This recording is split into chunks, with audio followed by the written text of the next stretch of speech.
অন্যের বাড়ির পিঠা গালে লাগে মিঠা। আমাদের সিরাজগঞ্জের আঞ্চলিক ভাষায় একটা কথা আছে। কেন বললাম এই কথাটা আপুরা একটু পরেই জানিয়ে দিচ্ছি। আসসালামু আলাইকুম, কেমন আছেন সবাই? আশা করতেছি যে যেখান থেকে আমার এই ভিডিওটা দেখতেছেন আল্লাহ পাক আপনাদের সবাইকে অনেক অনেক ভালো রেখেছে। আলহামদুলিল্লাহ, আপনাদের দোয়ায় আমিও বেশ ভালো আছি। আজকে সকাল থেকে ভিডিওটা শুরু করতেছি। সকালবেলা চাকরি এই তো চলে আসলাম কিচেনে। আর ফার্স্টেই আমি দেখিয়ে দিলাম আমার কিচেনটা একদম অগোছালো, অপরিষ্কার। কিছুই করার নেই, কারণ গত রাতে আমি কিচেনটা পরিষ্কার করেই রেখেছিলাম।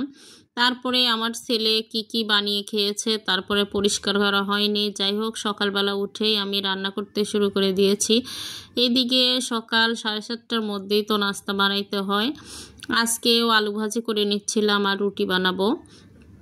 আর কি কারণে বললাম জানেন? আজকে সন্ধ্যাবেলা কিন্তু আমরা বিরিয়ানি খাবো, এটা ভাবতেও পারিনি। আপনাদের ভাইয়া বাহিরে চলে গেছে, আর এদিকে আমার পাশের ফ্ল্যাটের একটা আপু আমার মেয়েকে বিরিয়ানি দিয়েছে। আসলে আপু চাকরি করে, বাহিরে থাকে, ঠিকমতো রান্না টান্না করতে পারে না। তারা দুপুরে লাঞ্চে আসলে বিরিয়ানি নিয়ে এসে খেয়েছে।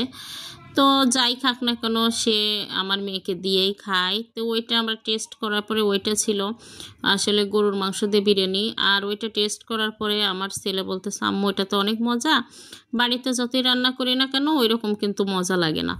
যাই হোক, আব্বুকে বলো বাইরে থেকে বিরিয়ানি নিয়ে আসতে। তো সাথে সাথে আমি ফোন দিলাম।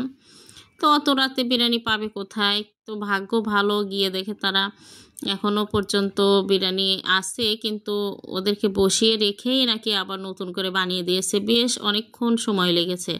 এই বিরিয়ানি রান্না করতে তো অনেক সময়ই লাগে। ভাবতেছি বিরিয়ানি হোটেল থেকে নিয়ে আসতে এত দেরি লাগবে কেন, এত সময় কী জন্য লাগতেছে।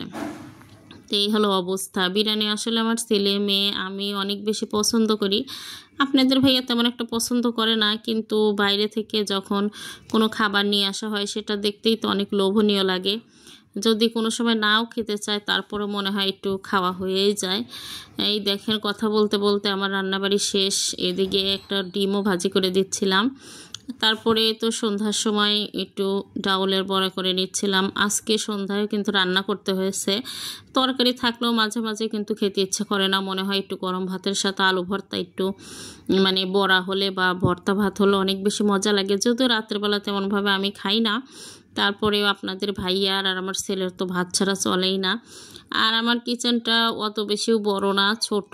রান্না টান্না কমপ্লিট। এখন রাত যতই হোক না কেন এটা পরিষ্কার করে না রাখলে সকালবেলা কিন্তু একদমই রান্না করার আগে পরিষ্কার করতে গেলে দেরি হয়ে যায়। তো পরিষ্কার করেই তো এখন রাতের বেলা ঘুমাতে যাব, সেটাও আপনাদেরকে একটু দেখাইলাম। আসলে নিজের বাসা বাড়ি হলে একটু নিজের মতো করে গুছিয়ে রাখা যায়।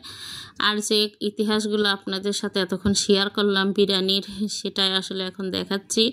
দেখে নিয়ে আসার পরে আমার ছেলে সুন্দর করে এটা প্লেটে তুলে দিচ্ছিল সবাইকে। সবাইকে বলতে ওর বোনকে দিচ্ছিল, তার আগে একটু ভিডিও করে নিচ্ছিলাম। এটা ছিল চিকেন বিরিয়ানি, যেটা আমার ছেলেমেয়ের অনেক বেশি পছন্দ। বললাম যে আমি রান্না করে দিব, বলতেছে তোমার হাতেরটা একরকম মজা আর বাইরেরটা একরকম মজা। তো ফোন করার সাথে সাথেই কিন্তু আপনাদের ভাইয়া সেটা নিয়ে এসে দিয়েছে। তো ওরা মজা করে খেয়ে নিচ্ছিল। আজকের ভিডিও কিন্তু এই পর্যন্তই। সবাই অনেক অনেক ভালো থাকবেন, আমাদের জন্য দোয়া করবেন। আসসালামু আলাইকুম, আল্লাহ হাফেজ।